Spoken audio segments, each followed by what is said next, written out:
ప్రేక్షకులందరికీ సలాం నమస్తే. ఇప్పుడు దేశంలో చాలా సమస్యలు ఉన్నాయి. ముఖ్యంగా ధరలు పెరిగిపోయినాయి, నిరుద్యోగ సమస్య ఇట్లా చాలా ఉన్నాయి. ఈ 10 ఏళ్ల కాలంలో మధ్యతరగతి వాడు పేదవాడి స్థాయికి దిగజారుతున్నాడు. చెప్పుకోవడానికి చాలా కష్టాలు ఉన్నాయి. కానీ మీడియాలో ప్రధానంగా ఏం జరుగుతుందంటే పేదవాడికి తన జేబు ఖర్చు అవుతున్నది తెలియకుండా వాడి మైండ్ డైవర్ట్ చేసే ప్రయత్నాలు బాగా జరుగుతున్నాయి. అంటే మీడియా రాజకీయ పార్టీలకి అమ్ముడుపోతే ఇంత బాగా పనిచేస్తుందా, జనాలను ఇట్లా డైవర్ట్ చేస్తుందా, కులం మతం ఇవి తప్పితే ఛానళ్ళల్లో వేరే టాపిక్ ఉండట్లేదు.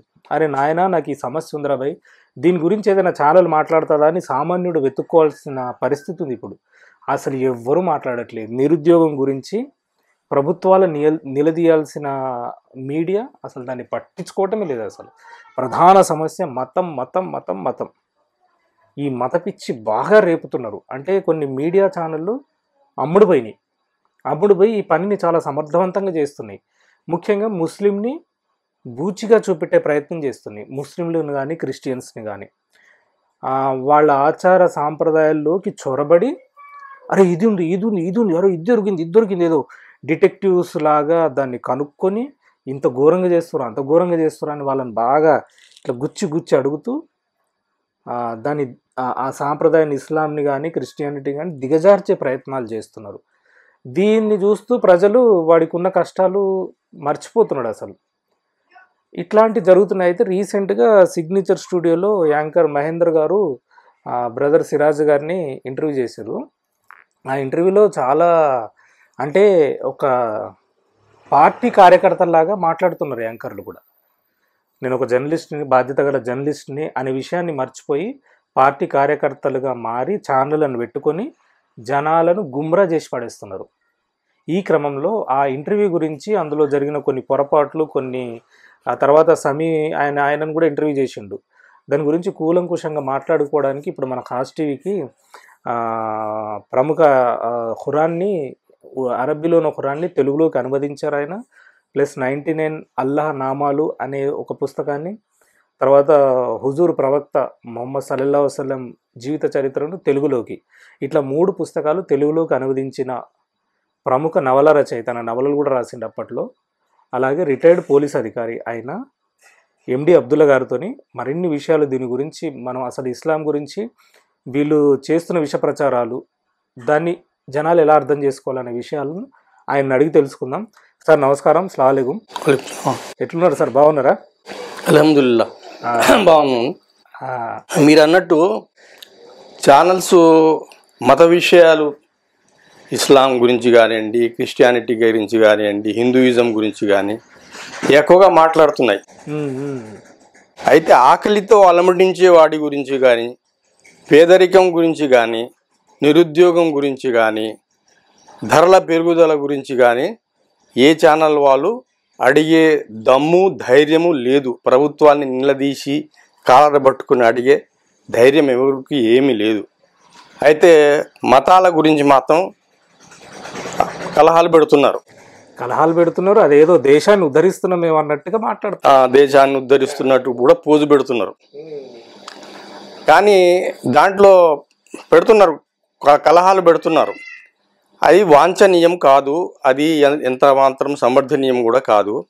సరే, ఈ మధ్య బ్రదర్ సిరాజుర్ రెహమాన్ అనే వారిని ఇంటర్వ్యూ చేశాడు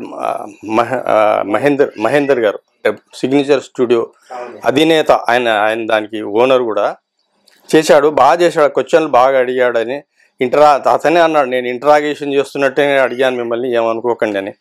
అయితే ఇంటరాగేషన్ చేసినట్టు అడిగినా కానీ, ఎట్లా అడిగినా కానీ ఒక సెన్సిబుల్గా ఉండాలి. ఒక్కో చోట ఆయన ఏమంటాడు, ఆయన అడుగుతాడు గాయత్రి మంత్రం వచ్చా అని మాట వరుసగా అన్నాడు ఆయన. అంటే నీలాంటి మోసగాళ్ళ వల్లనే నాకు గాయత్రి మంత్రం రాలేదు అని. ఏంది అట్లా? ఆయన ఒక అతిథి, నీకు అతిథి దేవోభవ అని అంటారు కదా, నువ్వు గెస్ట్ లాగా పిలిచావు, ఆయన మీద అట్లా అరవడం ఏంది నాకు అర్థం కాదు. యాంకర్ కూడా అట్లా అరవడు. నీలాంటి మోసగాళ్ళ వల్లనే నాకు గాయత్రి మంత్రం రాలేదు. ఆయన లాంటి మోసగాళ్ళు సార్ పాఠ్య పుస్తకాల్లో ఇప్పుడు గాయత్రి మంత్రం లేదు, మరి ఖురాన్కి సంబంధించిన ఏమైనా ఆయతులు ఉన్నాయా, ఉండవు. క్రిస్టియానిటీకి సంబంధించిన ఏమైనా ఉన్నాయా పాఠ్య పుస్తకాలు? మనది మత ప్రసక్తి లేని లౌకిక రాజ్యము. ఒకడంటాడు నువ్వు గాయత్రి మంత్రం పెట్టమంటే నాకు సూర్య ఫాతిహా పెట్టమంటాడు, ఇంకోటి అంటాడు నా వచనం పెట్టమంటాడు, నా వాక్యం పెట్టమంటాడు, ఇంకోటి సిక్కులు అయినా ఇంకోటి పెట్టమంటాడు. ఇదంతా ఏమీ లేకుండా ఒక చరిత్ర పెట్టుకున్నాం మనం. అది అందరికి జనరల్ నాలెడ్జ్. అంతే, నీ వల్లనే నాకు గాయత్రి మంత్రం నీలాంటి మోసగాలం అంటే ఆయన ఉద్దేశం ఏంది? ముస్లింల వల్ల మొఘళ్ళ వల్ల నాకు రాలి, మొఘళ్ళకి నీ గాయత్రి మంత్రానికి రాయడానికి అంటే సార్ ఇది ఎట్లా జరుగుతుందంటే ఎటు తిరిగి ముస్లింనే ఇది చేయాలి, అసలు ముస్లింనే దోషం చేయాలి. ముస్లింలను దోషం చేయడానికి ఒక సెన్స్ ఉండాలి కదా. ఇప్పుడు నువ్వు ఒక ఆరోపణ చేస్తున్నావు, ఆరోపణకి అరే ఇతను చెప్పిన దాంట్లో కొద్దిగా సెన్స్ ఉంది అని అనుకోవాలి. వర్ణ వ్యవస్థ ఏదైతే పెట్టారో ఆ వర్ణ వ్యవస్థ వల్లగా మీకు వేదం రాలేదు, నీకు గాయత్రి మంత్రం నీకు నేర్పలేదు. కానీ అది నువ్వు నేర్చుకుంటే నువ్వు బ్రాహ్మణుడి దగ్గరికి ఎందుకు పోతావు? బ్రాహ్మణుడికి గుడికి రావాలంటే బ్రాహ్మణుడికి మంత్రాలు రావాలి. నీలాంటి సాధారణ శూద్రుడు కూడా వచ్చేస్తుంది అంటే మరి నువ్వు గుడికి రావు. ఇప్పుడు ఇంకోటి కూడా సార్, నేను ఎక్కడో కిందనే కామెంట్లలో చదివిన ఒక కామెంట్ ఏముందంటే, మీకు గాయత్రి మంత్రం రాలేదు, మరి ముస్లిమ్స్ కూడా అల్హమ్క సూరా ఇంకా వేరే నమాజ్ తరీఖాలు కూడా అతను సపరేట్గా అరబిక్ పోయి నేర్చుకుంటే వచ్చింది తప్పితే స్కూల్లో నేర్పడది, స్కూల్కి పోతే రాలేదు కదా అనే కామెంట్ పెట్టింది సార్. అది కరెక్ట్ అనిపించింది. దీన్ని అసలు అట్లా అంటే ఎట్లా ఇది చేస్తారు? ఇప్పుడు నమాజ్ మాకి నేర్పరు కదా పాఠశాలల్లో, అది పాఠశాలలో మసీదుకి వెళ్ళి నేర్చుకుంటాము, అది ప్రైవేట్ వ్యక్తిగత సంబంధించింది. వ్యక్తిగతంగా మన మతం అది కాబట్టి మనం మసీదుకో లేదంటే వేద పాఠశాలకు వెళ్ళి చర్చ్కి వెళ్ళి నేర్చుకుంటారు. ఇవన్నీ స్కూల్లో నేర్పారు కదా. అంటే ఆయన మహేంద్ర గారు మరి తెలిసి అడిగారా క్వశ్చన్? అంటే ఎటు తిరిగి నువ్వే దోషివి, అది ఆ ధోరణి ఏదైతే మంచిది అది కాదు. ఇంకోటి ఏంటంటే ఆయన తెలుసో తెలియక మళ్ళీ ఆయన కన్ఫ్యూజ్ చేయడం వల్లనో ఆయన సిరాజుర్ రెహమాన్ గారు ఏమన్నారంటే కల్మా చదవకపోయినా పర్వాలేదు, అంటే లా ఇలాహ ఇల్ల ముహమ్మదు రసూలుల్లాహ్ సల్లల్లాహు అలైహి వసల్లం వారి ప్రసక్తి లేకుండా కూడా జన్నత్లోకి వెళ్ళిపోవచ్చు అన్నాడు. దానికి ఏంది సూర్య బఖరాలోని ఆయత్ నంబర్ 62 కోడ్ చేశాడు. అది యూదులు కానీ క్రైస్తవులు కానీ సాబయిన్లు కానీ ఎవరైనా స్వర్గంలోకి వెళ్ళిపోవచ్చు, జన్నత్లోకి వెళ్ళిపోవచ్చు. అయితే వాళ్ళు అల్లా మీద ఆఖిరత్ మీద విశ్వాసం వహించి సత్కార్యాలు చేసినట్లయితే వాళ్ళు వెళ్ళిపోతారు. దాంట్లో ప్రసక్తి అల్లా యొక్క రసూల్ యొక్క వారి ప్రసక్తి లేదు అందులో, సల్లల్లాహు అలైహి వసల్లం వారి ప్రసక్తి లేదు అందులో. లేకుంటే దాన్ని మొత్తం ఖురాన్ అంతరించిందే అల్లాహ్ రసూల్ యొక్క సల్లల్లాహు అలైహి వసల్లం వారి మీద కదా. ఆయన ప్రసక్తి లేకుండా అంటే చాలామంది ముస్లింలకు అది కోపం విషయం కదా, అది కోపం వస్తుంది అది. ఎందుకంటే రసూలుల్లాహ్ సల్లల్లాహు అలైహి వసల్లం వారి ప్రసక్తి లేకుండా ఎవరు స్వర్గంలోకి వెళ్ళలేరు, జన్నత్లోకి వెళ్ళలేరు. ఆ విషయం ఆయన అడిగాడు, దానికి ఆయన కన్ఫ్యూజ్ అయ్యాడు, చెప్పాడు. సరే దానికి ఆయన ఎక్స్ప్లెనేషన్ కూడా ఇచ్చుకున్నాడు. అది దాంతో అంతవరకు అయిపోయింది. అది కాకుండా ఇంకా చిన్న చిన్న విషయాలు, ఇది ఖత్నా గురించి, ఖత్నా చేయించుకోకుండా దాన్ని కూడా ఈజీ టాస్క్ తీసుకున్నా. ఖత్నా లేకుండా పర్వాలేదు, ముస్లిం అవ్వచ్చు. టోపీ లేకుండా నమాజ్ అయిపోతుంది, రోజా అయిపోతుంది. అంటే ఇది సున్నత్ సాంప్రదాయాలు ఏవైతే ఉన్నాయో, సున్నత్తుని ఉంటాం కదా సాంప్రదాయాల్ని, ఆ సాంప్రదాయాలను చాలా తేలికగా చూపించాడు ఆయన. అవి చూపించకుండా ఉండాల్సింది అవి చూపించడం వల్ల ఆయన ఏంటంటే బ్రదర్ సిరాజుర్ రెహమాన్ అంటే ఆయన పెద్ద ముఫ్తీ మౌలానా లేకపోతే ఆలిమ్ హాఫీజు అట్లా అని అనుకుంటారు అందరు జనరల్గా. నేను ఒక ఆయన అడిగాను, ఈసారి బ్రదర్ అనేది ఏం పోస్ట్ ఇది, బ్రదర్ సిరాజుర్ రెహమాన్, బ్రదర్ షఫీ ఇట్లాంటి మన దగ్గర ఎక్కువ బ్రదర్స్ వస్తున్నారు కదా, ఇది ఏంది ఉందా ఇస్లాంలో అంటే, ఇస్లాంలో అట్లా ఏం లేదు, ఉంటే హాఫీజు, ఆలిము, ముఫ్తీ, మౌలానా ఇట్లాంటివి ఉన్నాయి. బ్రదర్ అనేది వాళ్ళు సొంతంగా పెట్టుకున్నారు. మేము కూడా మేధావులం, స్కాలర్స్ అనే యాంగిల్ వచ్చేటట్టుగా. కానీ అది కూడా గుమ్రా చేసినట్టు ప్రజల్ని అనే యాంగిల్ ఒకటి అనుకుంటున్నారు జనాలు. దాంట్లో అది మేధావులే ఆలింలే చెప్పాలి. ఈ బ్రదర్ అని పెట్టుకోవడం అనేది ఎంతవరకు ఏ అర్హత కింద వస్తుంది ఇది అనేది ఒకటి. ఇట్లా కొన్ని చాలా పెద్ద ఇంటర్వ్యూ చేసిండు ఆయన. అందులో చాలా దానివల్ల ఇంటర్వ్యూ వల్ల ప్రజలకు ఏం లాభం అనకూడింది? ప్రజల గురించి ఏమైనా మాట్లాడినరా? ప్రతిసారి మతం మతం మతం ఇదే నడిచింది తప్పితే మతం దాంట్లో ఏముందనేది కామెంట్లలో కూడా చెప్తున్నారు. అసలు కామెంట్లు చదువుతున్నారా లేకపోతే చదువుతలేరా? అసలు ప్రజాభిప్రాయం ఏంది అసలు తెలుసుకుంటున్నట్టే అనిపిస్తలేదు అసలు. ప్రజల అభిప్రాయం కామెంట్లలో చూసి మరి దాన్ని బట్టి నెక్స్ట్ వాళ్ళ ప్రోగ్రామ్స్ని మార్చుకోవాలి. కానీ అట్లాంటిది ఏమి కనపడుతుంది. కానీ వాళ్ళ ఉద్దేశం అంతా మతాన్ని ఎక్స్పోజ్ చేయటమే. మతాన్ని ఎక్స్పోజ్ చేయటం అంటే వాళ్ళు ఏం చెప్పుకుంటారంటే మత మార్పిడికి గురవుతుంది హిందూయిజము, మేము దాన్ని అడ్డుకుందామని మా ఉద్దేశం అని అంటున్నారు. కానీ ఎవరు కూడా అది అంటున్నారు. ఘర్వాపసి అనే దాన్ని కూడా చేస్తున్నారు. దీన్ని అసలు ఎట్లా సార్? అంటే ఘర్వాపసి అనేది సాధ్యం అవుతుంది అసలు? వాళ్ళు అంటే మతం మారిన వాళ్ళందరూ వెనక్కి వచ్చేయాలి అని అంటున్నారు. అసలు ఎట్లా సాధ్యం సార్? అది అవుతుందా అసలు? అది కొన్ని రాష్ట్రాల్లో ఆ విధమైనటువంటి ఏంటి బీజేపీ పాలిత ప్రాంత రాష్ట్రాల్లో కొన్ని చోట్ల చేస్తున్నారు. అది అక్కడ కొన్ని సంస్థలు స్పాన్సర్ చేస్తున్నాయి, చేసుకుంటున్నారు వాళ్ళు. సరే, అది దాంట్లో తప్పేం లేదు, వాళ్ళ ఇష్టం. అది వచ్చేవాడి ఇష్టం, పోయేవాడి ఇష్టం. మత మార్పిడి గురిగా అంటే క్రిస్టియానిటీలోకి వెళ్ళినవాడు హిందూయిజంలో రావచ్చు, హిందూయిజం వాడు క్రిస్టియానిటీ, దానికి రాజ్యాంగం అనుమతిస్తుంది. రావచ్చు, ఇటు అడ్డుపోవచ్చు, అటు ఇటుపోవచ్చు, దానికి పెద్ద ఏం లేదు. అయితే దాంట్లో మత కలహాలు ఇటువంటివి రాకుండా చూసుకోవాలంతే.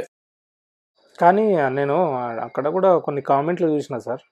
అంటే ఎవరో మాట్లాడిండ్రు కూడా, సరే నేను మళ్ళీ ఘర్వాపసి అంటున్నారు కదా, వస్తాను హిందూ మతంలోకి, ఏ కులం ఇస్తారని అడిగిండు ఒక ఆయన. మళ్ళీ గుడికి బడికి దూరం చేసే శూద్రుల్లోకి పెడతారా నన్ను, లేకపోతే బ్రాహ్మణుల్లోకి పెడతారా అనేది క్వశ్చన్ రైజ్ అవుతుంది. దీని మీద ఏమంటారు సార్? అంటే ఇప్పుడు అప్పట్లో కూడా చాలామంది ఇట్లాంటి దాన్నే భరించలేక, ఈ వర్ణ వ్యవస్థలోని దాష్టికాలను భరించలేక ఇస్లాము క్రిస్టియానిటీలోకి వచ్చారు. ఇప్పుడు మళ్ళీ హిందూ మతంలోకి రమ్మంటే ఏ కులం ఇస్తారు అనే క్వశ్చన్ వాళ్ళు నిర్ణయించాలి. అది దాంట్లో ఏ బ్రాహ్మణ కులంలో రావాలనుకుంటాడు ఎవరైనా, కానీ వాళ్ళు దానిలోకి రానివ్వరు. ఎందుకంటే బ్రాహ్మణుడు అయిన వాడు బై బర్త్ ఉంటాడు, కానీ వాడు వేదం నేర్చుకున్నంత మాత్రాన వాడు బ్రాహ్మణుడు కాదని అంటారు వాళ్ళు. పుట్టకాలను ఒక బాపనోడు పుడితేనే బ్రాహ్మణుడు, లేకపోతే బ్రాహ్మణుడు కాదు అని అంటారు వాళ్ళైతే. మరి దానికి సరే వాళ్ళు ఏమన్నా మార్పులు చేర్పులు దాంట్లో ఏమైనా చేసుకుంటారా, ఏం చేసుకుంటారా, అది మనకి ఆ సబ్జెక్ట్ మనకు అనవసరం. కానీ ఇది సబ్జెక్టు అనవసరమైన సబ్జెక్ట్ కదా సార్. అది మతం మారడం అనేది వాళ్ళ వ్యక్తిగత విషయం. అది దాన్ని తీసుకొచ్చి ఛానళ్ళల్లో డిబేట్లు పెట్టి అసలు ఇస్లాంలో ఇది ఉంది అది ఉంది, వీళ్ళు ఏదో పెద్ద ఏదో ఇన్వెస్టిగేషన్ చేసినట్టు, డిటెక్టివ్ నారద అవతారం ఎత్తినట్టు ఏదేదో మాట్లాడుతున్నారు. అసలు దీని మీద అసలు చాలా కామెంట్లు వస్తున్నాయి కింద, కానీ వాళ్ళు చదువుతున్నారా లేదా అనేది కూడా అర్థం కాదు అసలు. నిజమే. అండ్ ఇంకోటి, ఆయన మహేందర్ గారు సమీన్ కూడా ఇంటర్వ్యూ చేశారు సార్, చూసిండొచ్చు. సిరాజ్ తర్వాత సమీ హుసేని అని ఆయన నెల్లూరు ఆయనని ఇంటర్వ్యూ చేశాడు. ఆయనకి అంత పరిజ్ఞానం లేకపోయినా కానీ ఈమాన్ ఎక్కువ ఉంది ఆయన దగ్గర. ఇప్పుడు మన సిరాజుర్ రెహమాన్ దగ్గర ఏంటంటే పరిజ్ఞానం ఎక్కువ ఉంది, నాలెడ్జ్ ఉంది. కానీ ఈమాన్ విషయంలో ఆయన ఇంకా బాగా ఇంకా పకడ్బందీతనం రావాలి, అంత మంచి దోస్తానా ఆ మాహోల్లో ఉండాలి ఆయన. ఆ మాహోల్లో అంటే బాగా పుస్తకాలు చదువుతున్నాడు. ఏ పుస్తకాలు చదువుతున్నాడు? వేదాలు చదువుతున్నాడు, మహాభారతాలు ఇట్లాంటివన్నీ చదువుతున్నాడు, ఖురాన్ కూడా చదువుతున్నాడు, బైబిల్ కూడా చదువుతున్నాడు. కానీ ఈ సాంగత్యం ఉంటుంది కదా, ఆ సాంగత్యంలో బాగా ఈమాన్ అనే కైఫియత్ని పెంచుకోవాలి. ఇప్పుడు ఆయన సమీ హుసేని అనేట ఆయన పాత బై బర్త్ ముస్లిం ఆయన. సరే, ఈయన కన్వర్టెడ్ అని అంటాడు. ఇంకోటి ఏమనిపించింది అంటే, కన్వర్టెడ్ అంటే గుర్తు వచ్చింది, నేను కన్వర్ట్ కాలేదు రివర్ట్ అయినా అంటాడు. ఎవరైనా కన్వర్ట్ అవుతారు కానీ రివర్ట్ అవ్వడం అంటే, రివర్ట్ అంటే నేను ఆదమ్ అస్సలాం కూడా ముసల్మానే కదా, నేను కూడా ముస్లిం అవుతున్నాను అనే యాంగిల్లో చెప్తుంటాడు. అయితే ఆదమ్ అస్సలాం గారి టైంలో ఉన్నటువంటి షరియతు వేరు, ఇప్పుడున్న షరియతు వేరు. ఈసా అలైహిస్సలాం వారు ఉన్న షరియతు వేరు, ఇప్పుడున్న షరియతు వేరు. నేను ఆ షరియత్లో పాత షరియత్లోకి వెళ్ళిపోతానంటే 1,24,000 మంది ప్రవక్తలను పంపించాడు కదా అల్లాహ్ తాలా. మరి ఎందుకు పంపించినట్టు? ప్రతిసారి షరియత్ మారుస్తున్నాడు, ఒక రాజ్యాంగంలో కూడా అప్పుడప్పుడు మార్పులు వస్తుంటాయి. రాజ్యాంగాన్ని మారుస్తుంటాం. మార్చినప్పుడు మారిన దాన్నే పరిగణనలోకి తీసుకుంటాం, కానీ పాతదాన్ని పరిగణనలోకి తీసుకోం కదా. అట్లాగే కొత్త గ్రంథాలు వస్తుంటాయి. అంతకుముందు ఇంజీలు ఉండేది, అంటే బైబిల్లో మార్పులు చేర్పులు చేసిన తర్వాత ఖురాన్ వచ్చింది. ఖురాన్ ఎందుకు అవసరం? బైబిల్ ఉన్న తర్వాత ఖురాన్ అవసరం ఏమిటంటే బైబిల్లో తప్పులు ఉన్నాయి. ఈసా అలైహిస్సలాం వారిని సిలువ ఎక్కించారని ఉంది. ఖురాన్ అంటే అది సిలువ ఎక్కించలేదు, ఆయన అల్లాహ్ తాలా ఆకాశంలో, అది చెప్పడానికి వచ్చింది ఖురాను. అట్లాంటి ఏవైతే పొరపాట్లు ఉన్నాయో ఆ పొరపాట్లను గ్రంథాల పాత, అంటే ఇప్పుడు వాళ్ళు ఏమంటారు, ఈసా అలైహిస్సలాం కూడా దేవుడు అని అంటారు.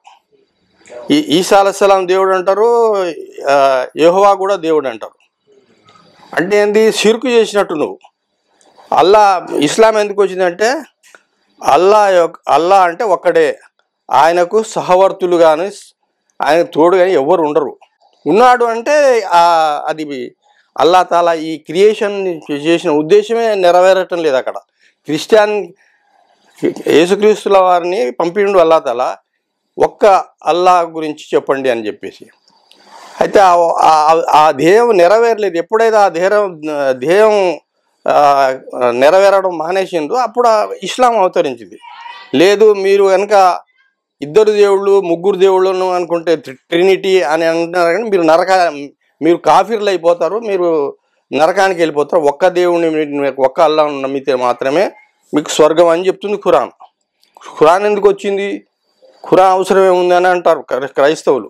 ఇందుకే వచ్చింది. మీరు ఇది ఇష్టం వచ్చినట్టు ఇద్దరిని ముగ్గురిని దేవుళ్ళని చేసేసుకుంటారు. ఏది పవిత్రాత్మ ఒక దేవుడు అంటారు, యెహోవా ఒక దేవుడు అంటారు, యేసుక్రీస్తుల వారు ఒక దేవుడు అంటారు, ముగ్గురు దేవుళ్ళు అంటారు. దాన్ని ఖండించడానికే ఖురాన్ వచ్చింది. లేకపోతే మీది ఇష్టారాజ్యం. ఖురాన్ వచ్చి చెప్తే కానీ మీరు తప్పు చేస్తున్నారు ఇక్కడ, అది చెప్పడానికే మొహమ్మద్ ప్రవక్త వారు వచ్చారు అని చెప్పడం ఆ ఉద్దేశం అన్నమాట. అయితే అట్లాగా కన్వర్షను అనేది ఉంటుంది, కానీ రివర్షన్ ఉండదు.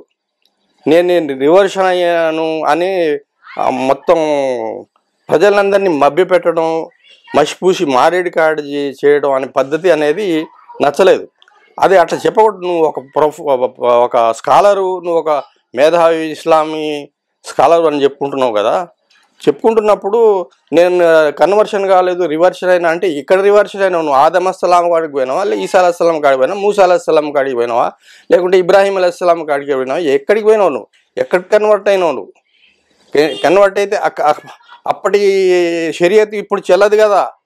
ఇప్పుడు అల్లాహ్ రసూల్ సల్లల్లాహు అలైహి వసల్లం ఏమన్నారంటే, ఒకసారి ఉమర్ రజియల్లాహు తాలాను ఒక బైబిల్లోంచి ఒక పేపర్ తెచ్చి, చూడండి ఇలా వాక్యాలు ఉన్నాయి, ఒకసారి చదివి అంటే ముఖం వివరణ అయిపోయింది రసూలుల్లాహి సల్లల్లాహు అలైహి వసల్లం వారి. నువ్వేం మాట్లాడుతున్నావు నువ్వు? ఇప్పటికిప్పుడు రసూలుల్లాహ్ ఈసా అలైహిస్సలాం వారు అరుదించినప్పటికీ ఆయన కూడా నా షరియత్ను ఫాలో చేయాల్సిందే. ఈసా అలైహిస్సలాం వారి షరియతు నడవదు, ఆయన లా నడవదు. నా లానే ఇప్పుడు ఆయన ఖయామత్ ముందు కూడా వస్తాడు, వచ్చినప్పుడు నా లానే ఫాలో అవుతాడు. ఇప్పుడు వచ్చినా కానీ ఆయన ఇప్పుడు బైబిల్ చదవడం నువ్వు ఏదో రీసెర్చ్ కోసం చదవాల్సిందే, కానీ లేకుంటే బైబిల్ను లేకుంటే వేదాలను ఇంకో పుస్తకాలను కంపారిటివ్ స్టడీ కోసం చదవాల్సిందే. కానీ అవి చదివి నేను బోధిస్తానంటే అవి ఆ షరియత్కు నడవదు. అది ఆ షరియత్ వేరు, ఈ షరియత్ వేరు. నేను అవి చదివి నేను ఉద్ధరిస్తాను జాతిని అని అనుకోవడం అనేది వేస్ట్. చదువుతున్నారు కొంతమంది, చదవండి, ఒక నాలెడ్జ్ పెంచుకోవడానికి, లేకుంటే ఈ గ్రంథాల్లో కూడా కంపారిటివ్ స్టడీస్ చేసుకోవడానికి, మా గ్రంథాల్లో ఉన్నట్టే మీ గ్రంథాల్లో కూడా ఉంది చూసుకోండి అని చెప్పడం అంతా వరకే. కానీ మీ గ్రంథాలు ఇట్లా ఉంది అని చెప్పి క్రిటిసైజ్ చేయడం, లేకుంటే వాళ్ళ దేవీ దేవతల్ని అవమానించడం లాంటి పనులు చేయకూడదు. చేయటం వల్ల ఏమైందంటే మత కలహాలు అని చెలరేగుతాయి. అంటే దాన్ని ప్రొవోక్ చేస్తున్నారేమో అన్నట్టు అనిపిస్తుంది చూసే వాళ్ళకి. అట్లా చాలా మంది మేధావులు రచయితలు ఈ ఛానళ్ళ తీరు చూసి ముక్కు విరుస్తున్నారు. ఏంది ఛానల్ ఇట్లెందుకు బిహేవ్ చేస్తున్నాయి అనేది అవుతుంది, కానీ అంతర్లీనంగా వాళ్ళు దేనికోసం పనిచేస్తున్నారు అనేది చర్చనే కదా సార్. ప్రజలేమో ముందుకెళ్తున్నారు, ఛానల్ వెనక్కి తీసుకెళ్తున్నాయి. ప్రజలు అభివృద్ధి పదంలోకి ముందుకెళ్తుంటే ఛానళ్ళు ఏమో వెనక్కి తీసుకెళ్తున్నాయి ప్రజల్ని. రీసెంట్గా సార్ అది కుంభమేళా జరుగుతుంది. ఇప్పుడు కుంభమేళా మీద ఏం జరుగుతుందంటే ఇప్పుడు సోషల్ మీడియా అనేది కోతి కొబ్బరి చిప్ప దొరికినట్టు అయిపోయింది. ఈ మత పిచ్చి రేపే పార్టీలకి కొన్ని వ్యవస్థలకి అది మంచి ఆయుధంలాగా మారిపోయింది. దాంట్లో ఏం చేస్తున్నారంటే ముస్లిం క్రిస్టియన్ల పేర్లతోని ఫేక్ అకౌంట్లు క్రియేట్ చేసి కుంభమేళా మీద విష ప్రచారం చేస్తున్నారు. అంటే ఒక సాధారణ హిందువు ఆ పోస్ట్ చూసిన వారా ముస్లింలకు ఎంత విషం మన మీద, మన హిందూయిజాన్ని ఎట్లా క్రిటిసైజ్ చేస్తున్నారు, ఎట్లా విమర్శిస్తున్నారు, చూడు వీళ్ళకి మస్తు కావరాలు ఉన్నాయి, వీళ్ళని ఇదేరా వీళ్ళు ఎడారి మతాలు అన్నట్టు మాట్లాడుతున్నారు. వాళ్ళకి తెలియదు కదా. మళ్ళీ దాన్ని విమర్శించేది కూడా ఆ గ్రూప్ సభ్యుడే. ఒకడు క్రియేట్ చేస్తాడు, దాన్ని వీడియో చేసి పెట్టేటోడు ఒకడు, ఇద్దరు ఆ దొంగలే, ఒక చెట్టు కింద దొంగలే. అంటే ముస్లింలను బద్నాం చేయడానికి వీళ్ళే విషయాన్ని చిమ్ముతున్నారు, వీళ్ళే మళ్ళీ దాన్ని ఖండిస్తుంటారు. విషయాన్ని చిమ్మేది వీళ్ళే, ఖండించేది వీళ్ళే. ముస్లింలకు ఏం సంబంధం లేదు ఇందులో. అయినా కానీ వీళ్ళని లాగుతున్నారు ముస్లింల్ని. అదే చూసారా ఇట్లా అని వాటి ఇన్వెస్టిగేషన్ చేస్తే కానీ తెలియదు. ఈ సోషల్ మీడియా మీద అది రావాలి కదా సార్. అంటే ఇప్పుడు తమిళనాడులో కొన్ని రిస్ట్రిక్షన్స్ పెట్టిండు అక్కడ ప్రభుత్వం, అట్లాంటిది ఇక్కడ సాధ్యం కాదంటారా? ఎందుకు కాదు, ప్రభుత్వాలు ఆ విషయంలో జర గట్టిగా చట్టాలు తెస్తే సైబర్ క్రైమ్ గురించి సైబర్ లాస్ ఉన్నాయి ఇప్పటికే, కానీ పటిష్టంగా లేవని ఇవి వినబడుతున్నాయి సార్. అంటే ఇప్పుడు ఈ సోషల్ మీడియాలో ఏమైందంటే ఒక్కొక్క పార్టీకి కొన్ని వేల అకౌంట్లు ఫేక్ అకౌంట్లు ఉన్నాయి. అందులో ఇప్పుడు అంటే పార్టీలకు అయితే ఓకే, ఇట్లాంటి మత పిచ్చి రేపే ఇవి చాలా డేంజర్గా తయారవుతున్నాయి. ఇవి వీటి మీద కొన్ని వేల అకౌంట్లు ఉంటున్నాయి, అన్ని ముస్లింల పేర్ల మీద. ఈ ముస్లింల పేర్ల మీద ఏం చేస్తున్నారు, హిందూయిజాన్ని క్రిటిసైజ్ చేస్తున్నారు. అది సామాన్య హిందూ చూసి ఏమనుకుంటాడు, చూసిన వార తుర్కోళ్ళు అన్నట్టు, అంటే నెగిటివిటీ పెంచుతున్నారు ముస్లింల మీద, పెంచి మత కలహాలకి దారితీస్తున్నారు. దీన్ని కంట్రోల్ చేయాల్సిన అవసరం ప్రభుత్వాలకు. రాజకీయంగా లబ్ధి పొందాలనే గ్రూపులు కొన్ని ఉన్నాయి. ఈ సోషల్ మీడియా అనే ఒక చేసుకొని ఆధారంగా చేసుకొని రాజకీయంగా లబ్ధి పొందుతున్నారు. కొన్ని వేరే రాష్ట్రాలలో చేస్తున్నారు, ఇక్కడ కూడా చేస్తున్నారు. కానీ ఇప్పుడు మీరు పోలీసు దాంట్లో ఉండి రిటైర్ అయ్యారు కాబట్టి సార్, ఆ విధంగా కోవాలో తమిళనాడులో జరిగినట్టు ఇక్కడ కూడా ఏమన్నా చేయొచ్చా? ఇప్పుడు ఇంటెలిజెన్స్ డిపార్ట్మెంట్ లో వీటికి శాఖలు ఉంటాయి, ఏది రీసెర్చ్ చేసి అవన్నీ కట్ చేయాలి. వాటి ఏదో ఐపీ అడ్రస్ ఉంటుంది, అది పట్టుకొని ఇది ఫేక్ అకౌంటా నిజమైన అకౌంటా అన్ని చేసి చేయొచ్చు కదా. ఉంది, జరుగుతుంది. మీరు ఆ వ్యవస్థలో పనిచేశారు కాబట్టి ఇప్పుడు జరుగుతున్నది మాక్సిమం ఇలాంటి ఫేక్ ప్రచారం ఎక్కువ జరుగుతుంది. దీన్ని తిప్పికొట్టాలంటే దాన్ని కట్ చేయాల్సి వస్తుంది. దానికి మీ వంటి పోలీస్ యంత్రాంగం, అంటే మీరు అందులో పనిచేశారు కాబట్టి ఆ వేలో ఏమన్నా చేస్తే బాగుంటుంది కదా అనేది. దానికి సంబంధించి కంప్లైంట్స్ వచ్చినప్పుడు గవర్నమెంట్ చేసిన కంప్లైంట్స్ రాకుండా కూడా ఆ సోషల్ మీడియా విభాగం వాళ్ళు డైలీ చెక్ చేస్తుంటారు, ఏది ఫేక్ న్యూస్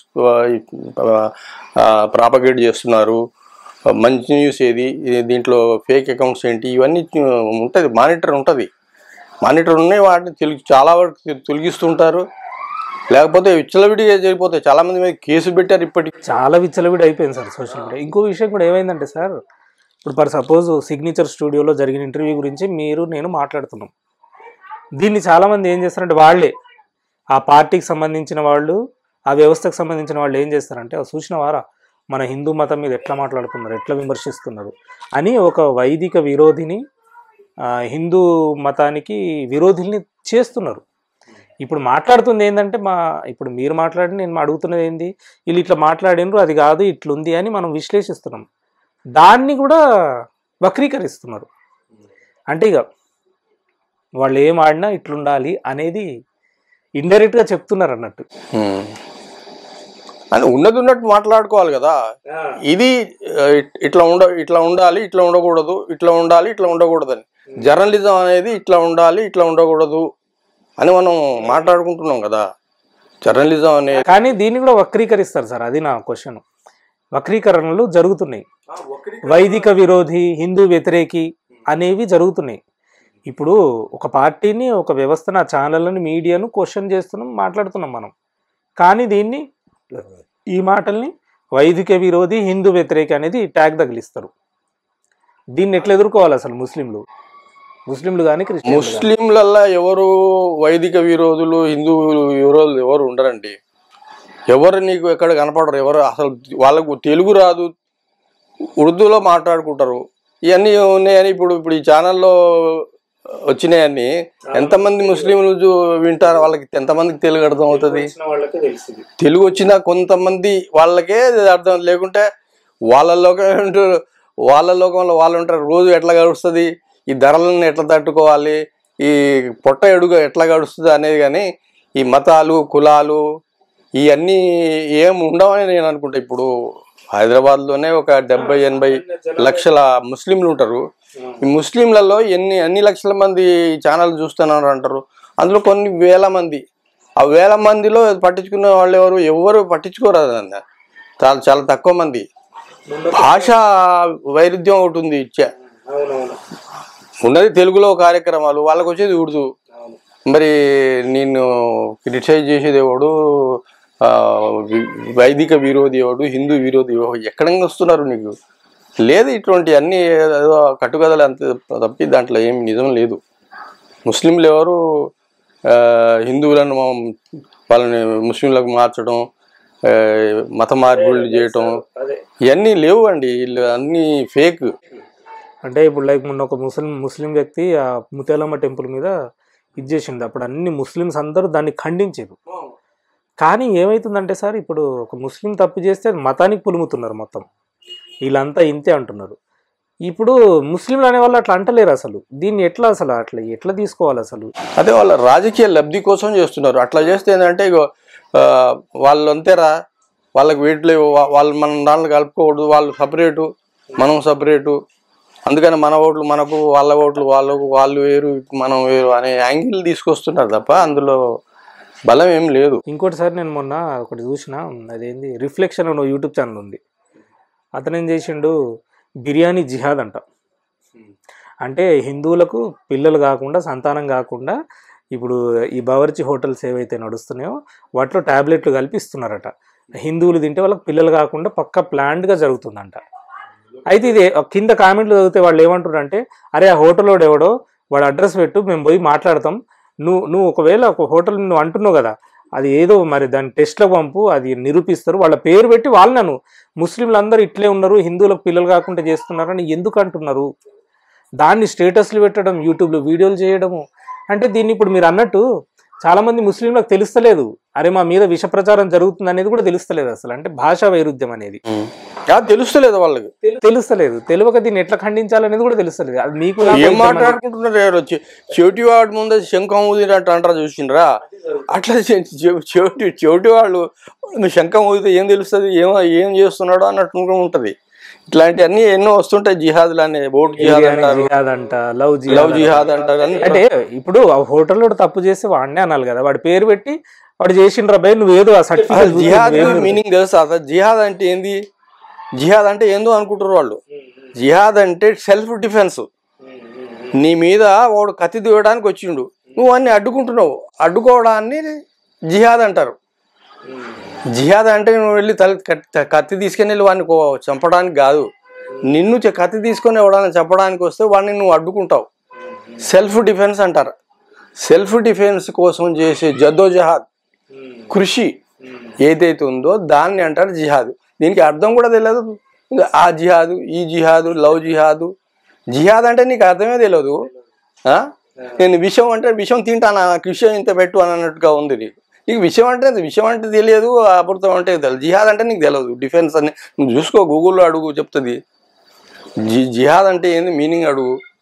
ప్రతిదానికి ఒకటి జిహాద్ పెట్టి, బిర్యానీ జిహాదు, లవ్ జిహాదు, ఓట్ జిహాదు, ఎన్ని జిహాదులు అని పెడతారా? ఈ మీరే కలుపు. ఎవరికి రాదు జిహాద్. ఎవరికి జిహాద్ అంటే ఒక పవిత్రమైన వర్డ్ అది. అల్లా యొక్క రాస్తాలో జదోజహాద్ చేయడం అంటారు.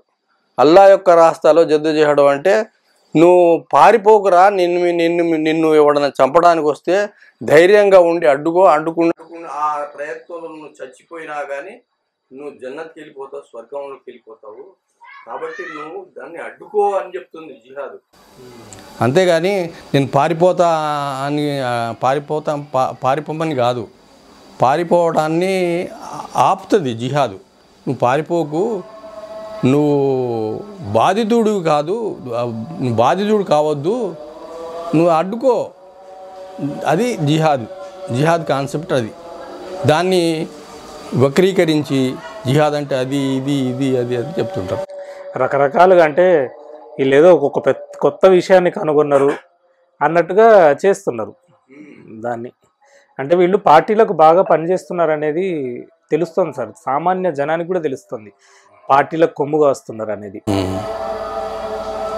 దానివల్ల సమాజానికి కానీ పార్టీలకు కానీ దేశానికి కానీ ఎవరికీ ఉపయోగం లేదు, అందరికీ నష్టమే.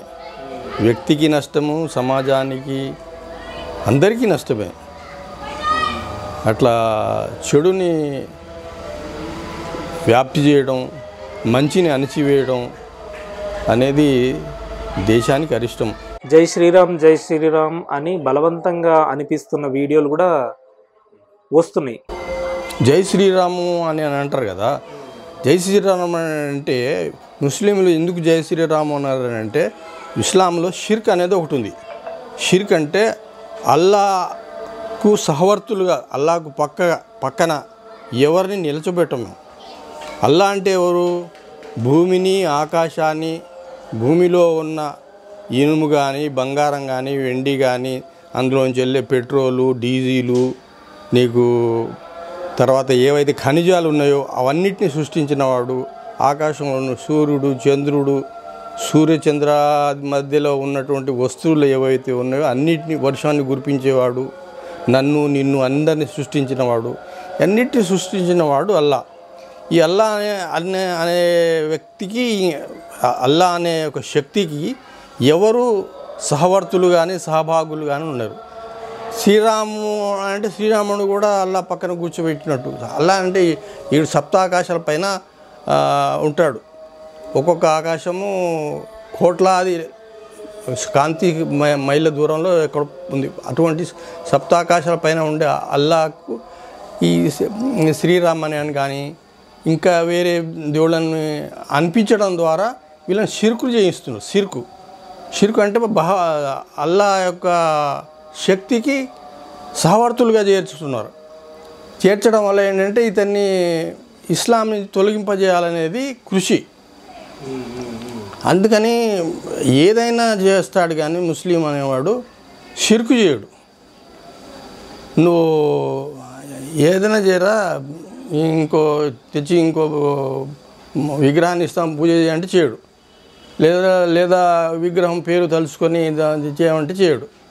దాన్ని చెప్పించడం ద్వారా ఏంటంటే అతని విశ్వాసం మీద దెబ్బతీయడం అనేది అది మంచిది కాదు కదా. ఏ మతం వారినైనా కానీ నీ మతాన్ని వదులుకొని, నీ విశ్వాసాలను వదులుకొని ఇట్లా అనిపించడం బలవంతంగా. అంటే మేము 80%, మీరు ఈ 20% ఏం చేసుకుంటారు, మేము 80% మేము ఎక్కున్నాం కదా, మీరు ఏం చేయలేరు కదా, మేము చెప్పినట్టు చేయాలి. కానీ వాడు ప్రాణం వదులుకుంటాడు కానీ అట్లా అన్నాడు కదా. అది అట్లా అన్నీ ఉన్నాయి. అట్లా అనకపోవడానికి ఏంది కారణం ఏంటంటే, ఇప్పుడు అసదుద్దీన్ ఓవైసీ కూడా చాలాసార్లు జై శ్రీరామ్ అని అంటుంటారు, లేకుంటే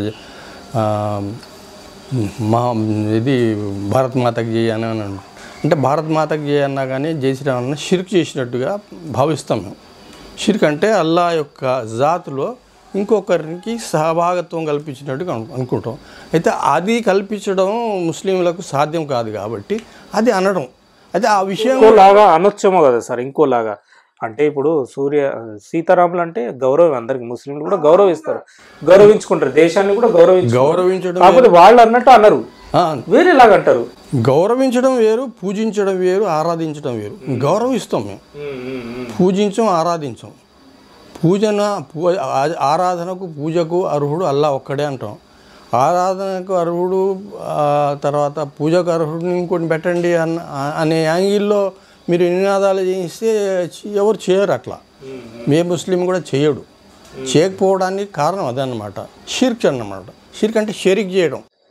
అట్లా చేయకపోవడానికి కూడా వాళ్ళు చాలా ఎక్స్పోజ్ చేసి చూసిరా ముస్లింలకు. అసలు దేశం అంటే గౌరవం లేదు, హిందూయిజం అంటే గౌరవం లేదని ఎక్స్పోజ్ చేస్తున్నారు అసలు. అది ఎక్స్పోజ్ చేస్తారు. ఎందుకంటే ముస్లింల బలహీన ఏంటంటే అల్లాని తప్ప ఇంకొకరిని పూజించాడు కదా, దాన్ని ఎక్స్ప్లాయిట్ చేస్తున్నారు. చూసారా వీళ్ళు భారత మాతకు జయ అన్నారు, తర్వాత జై శ్రీరామ్ అన్నారు.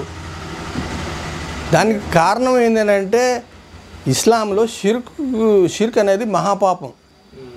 అల్లా తాలా నువ్వు 99 హత్యలు చేసినా కానీ క్షమిస్తాడు, కానీ ఒక్క షిర్క్ చేసినా సహించనని ఖురాన్లో ఉంటుంది. 99 హత్యలు చేసినా కానీ జన్నత్ మే చలేయా అంటాడు. మర్ మై షిర్క్ కరో ముझे మాఫ్ కరో బోలేతో మాఫ్ నే హోతా అంటాడు. అందుకని దాన్ని గట్టిగా పట్టుకొని ఉంటారు. లేదు మేము షిర్క్ చేయమనేది, అది దానికి కారణం అది. అయితే దాన్ని ఎక్స్ప్లెయిన్ చేసేవాళ్ళు లేరు, చేసినా కానీ అర్థం కాదు, అయినా కానీ కానట్టు నటిస్తారు. అల్లా ఉన్నాడంటే అల్లా ఉన్నాడని తెలుసు, భూమి ఆకాశాన్ని సృష్టించినవాడు అల్లా అని తెలుసు, తెలిసినా కానీ తెలియనట్టు నటిస్తుంటారు. ఆ నటించే వాళ్ళనే అల్లా తల్లా అడుగుతాడు, నువ్వు నటించావు కదా అని. ఇంకోటి కూడా అడుగుతాడు, ఏంటంటే నువ్వు ఫలానా అతన్ని ఆరాధించావు కదా, నువ్వు పిలిపించుకో, ఆయనతో మాట్లాడతాను అంటాడు. యేసుక్రీస్తులో వారే ఉన్నారు, యేసుక్రీస్తుని పిలిపించబడుతుంది. ఏమయ్యా నువ్వు దేవుడి వంట నిజమేనా అంటే, ఓ దేవుడా నేను దేవుడు ఏమిటి, నేను నీ దాసుడను, నేను ఎప్పుడన్నా నేను ఎక్కడన్నాను, నేను దేవుడను కానే కాను, నీకు తెలుసు ఆ విషయం, నేను దేవుడను కాను, నేను ఆ మాట నేను ఎవరికి చెప్పలేదని యేసుక్రీస్తు అంటాడు ఖయామత్ నాడు అల్లా ముందు. అంటే అప్పుడు యేసుక్రీస్తుని ఆరాధించే వాళ్ళంతా, అయ్యో మేము యేసుక్రీస్తుని ఆరాధించి పొరపాటు చేశామా, యేసుక్రీస్తుల వారే అల్లా ముందు యెహోవా అనండి, అల్లా అనండి, ముందు ఒప్పుకుంటున్నాడు, నేను దేవుణ్ణి కాదు, నేను దేవుణ్ణి అని నేను ఎక్కడా చెప్పలేదు, నన్ను ఆరాధించిన వాళ్ళ గురించి నాకు ఆ విషయం తెలీదు అని ఖయామత్ నాడు అల్లా తాలా ముందు యేసుక్రీస్తుల వారు అంటారు. నేను ఏమైనా నీ దాసుడినే కానీ నేను దేవుణ్ణి కాదు, నీ సింహాసనంలో నేను సగభాగం కోరటం లేదు, నాకేం సంబంధం లేదు, ఇది వీళ్ళంతా కల్పించుకున్నదని చెప్తారు. అట్లా ఖయామత్ నాడు అందరినీ అడగడం జరుగుతుంది. మనం ఇవాళ ఎవరో మాట్లాడుకుంటున్నాం అనుకో, ఆ మాటలకి ఏమీ వదిలిపెట్టరు. రేపు ఖయామత్ నాడు మా ఒక కోర్టు ఉంటుంది, ఆ కోర్టులో ఏమేమి మీరు ఫలానా నాడు ఇక్కడ ఫలానా ఛానల్లో మాట్లాడుకుంటే ఇట్లా అన్నారు నా గురించి, అది కూడా అడగబడుతుంది. దానికి కూడా ఒక జడ్జిమెంట్ ఉంటుంది. ఏది వేస్ట్గా పోదు, ఇది ఏదో ఇక్కడే అయిపోయింది అంతే దొలుపుకున్నాం చేతులు దులుపుకున్నాం కాదు. రేపు జడ్జిమెంట్ డే నాడు ప్రతి మాటకి, ప్రతి వాక్యానికి, ప్రతి సంఘటనకి మనం జవాబు చెప్పుకోవాల్సి ఉంటుంది ఖయామత్ నాడు. అదే జడ్జిమెంట్ డే, ఖయామత్ కా దీన్ జో అంటారు. అదే మరి దాన్ని దృష్టిలో పెట్టుకొని మాట్లాడతాడు ముస్లిం అనేవాడు. మరి ఇక్కడ నేను ఏదో చేసుకుంటున్నారు, రేపు ఖయామత్ నాడు అల్లాహ్ సమాధానం చెప్పుకోవాల్సి వస్తుంది, ఏం చెప్పుకోవాలని చెప్పి. ఇక్కడనే తోబా అస్తగ్ఫార్ అని అంటాం కదా, పశ్చాత్తాపడటం, అల్లాహ్ని అడగడం, నమాజ్ చేసుకోవడం అనేది అదే. అట్లాంటి అన్నీ గుర్తుపెట్టుకుంటారు కాబట్టి మనం ఇష్టం వచ్చినట్టుగా ఏది మాట్లాడటానికి లేదు కదా. ఏదో ఈ నినాదం అన్నారంటే ఆ నినాదం అనటానికంటే రేపు సమాధానం చెప్పుకోవాలి. ఆ నినాదం నువ్వు అన్నావు కదా, మరి నువ్వు అక్కడికి వెళ్ళిపోయినట్టే కదా, ఇక్కడే స్థానం లేదన్న అనే స్థానాన్ని కోల్పోతాడు. మరి స్థానం వచ్చేస్తుంది. అందుకనే భయపడతాడు.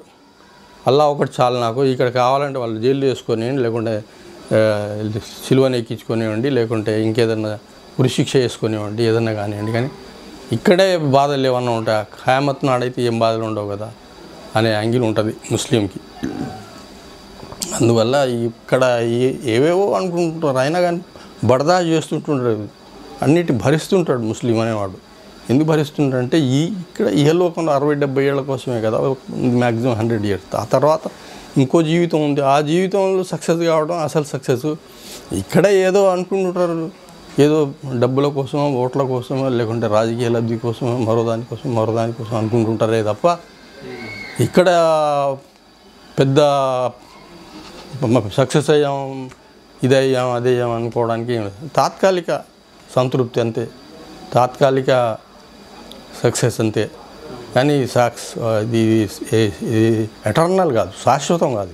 ఫైనల్గా నేను చెప్పేది ఏంటంటే ఈ సిగ్నేచర్ స్టూడియోలో కొంత మహేష్ కుమార్, ఆయన పేరు మహేందర్ గారు ఏదైతే ఇంటర్వ్యూ చేశాడో ఆ పద్ధతి సరైన పద్ధతిగా లేదు. అరవడం, కేకలేయటం ఇట్లాంటివన్నీ ఉన్నాయి. అంటే ఆయన ధోరణి ఎలా కనిపించిందంటే ముస్లిం వాళ్ళని పిలిచినప్పుడు ఒక రకంగా మాట్లాడుతున్నారు, వేరే వాళ్ళు వచ్చినప్పుడు రెస్పెక్ట్గా ఉంటున్నారు. అది కనిపిస్తుంది. అంటే ఒక పార్టీ కార్యకర్తగా మాట్లాడుతున్నట్టు, ఇంకో వ్యవస్థకు సంబంధించిన వ్యక్తిలాగా మాట్లాడుతున్నట్టు కనిపిస్తుంది. కింద కామెంట్లే చెప్తున్నాయి అక్కడ. ద్వంద్వ వైఖరి అంటారు దాన్ని, డబుల్ స్టాండర్డ్. జర్నలిస్ట్ అనేవాడు అట్లా ఉండొద్దు కదా, అది తెలుస్తుంది, పాఠకులకు తెలియట్లేదు. అది లాంగ్ రన్ వాళ్ళకి నష్టం, అది ఛానల్ నలిపే వాళ్ళకి నష్టం. అది అరే వీళ్ళు ఇట్లనే డబుల్ స్టాండర్డ్స్లో వ్యవహరిస్తుంటారు అని చెప్పేసి. అట్లాగే బ్రదర్ సిరాజుర్ రెహమాన్ కూడా ఇంకా ఈమాన్ పుఖ్తా కావాలి ఆయన. అంటే ఆయన ఏదో హిందూ అతను నన్ను ఇంటర్వ్యూ చేస్తున్నాడు కానీ ఆయనకు అనుకూలంగా ఇస్లాంను మార్చడం అనేది అది ఆయనకు చాలా నష్టం. అది అల్లా ముందర ఏం సమాధానం చెప్పుకుంటాడు?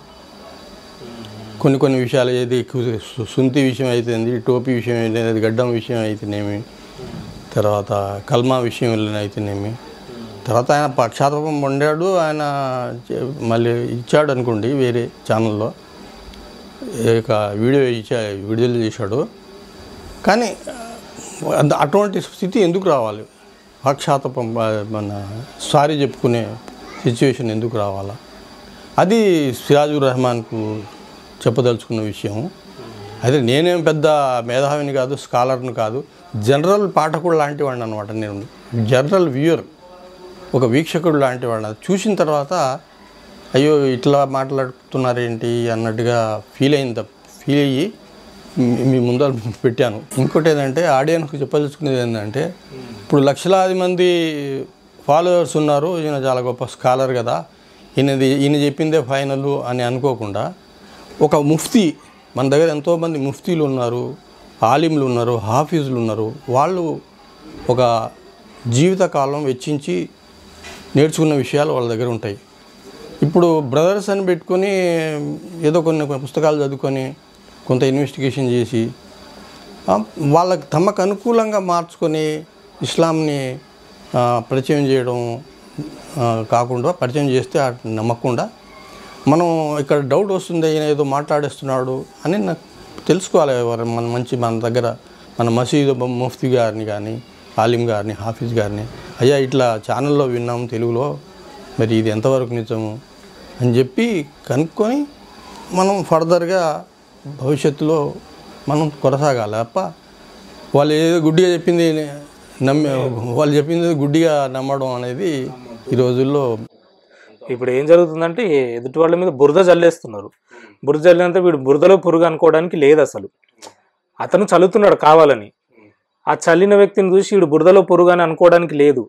ఆ చల్లిన వాడే అలాంటి వాడన్న అని సెల్ఫ్ రీసెర్చ్ చేసుకోవాల్సిన అవసరం ఉందంటారు మీరు. అంతే కదా సార్? ఎగ్జాక్ట్లీ. ఓకే సార్, చాలా మంచి విషయాలు చెప్పారు. అంటే ఇప్పుడు సోషల్ మీడియాలో వస్తున్న విష ప్రచారాలను ఎవరు అంత ఈజీగా నమ్మకుండా సెల్ఫ్ రీసెర్చ్ అంటారు, అది చూసుకోవాలి సార్. అరే ఏంది, ఇదేంది, అదేంది ఒకసారి తెలుసుకోవాలి. అంటే అతను ఏదో వాంటెడ్లీ ఒక వ్యక్తిని చెడు చేయాలని చూపిస్తున్నాడు, ఎక్స్పోజ్ చేస్తున్నాడు. దాన్ని చూసేవాళ్ళు అతను చెప్పింది నిజమే అనుకొని నమ్మకుండా తను తెలుసుకోవాలి, వాళ్ళ గురించి రీసెర్చ్ చేసుకోవాలి. లేదంటే జనరల్ ఉంటారు అలాంటి మనుషులను అడగాలి, లేదంటే గూగుల్లో కూడా తెలుసే సమాచారం. అట్లా తెలుసుకొని ముందడుగు వేయాలి. అప్పుడే ఇలాంటి వాళ్ళ విష ప్రచారాలను మనం అడ్డుకట్ట వేయగలుగుతామని మీరు చాలా చక్కటి విషయాలు చెప్పారు సార్. చాలా చాలా ధన్యవాదాలు సార్. ఇది ఇవాళటి ఖాస్ టీవీ స్పెషల్ ప్రోగ్రాం.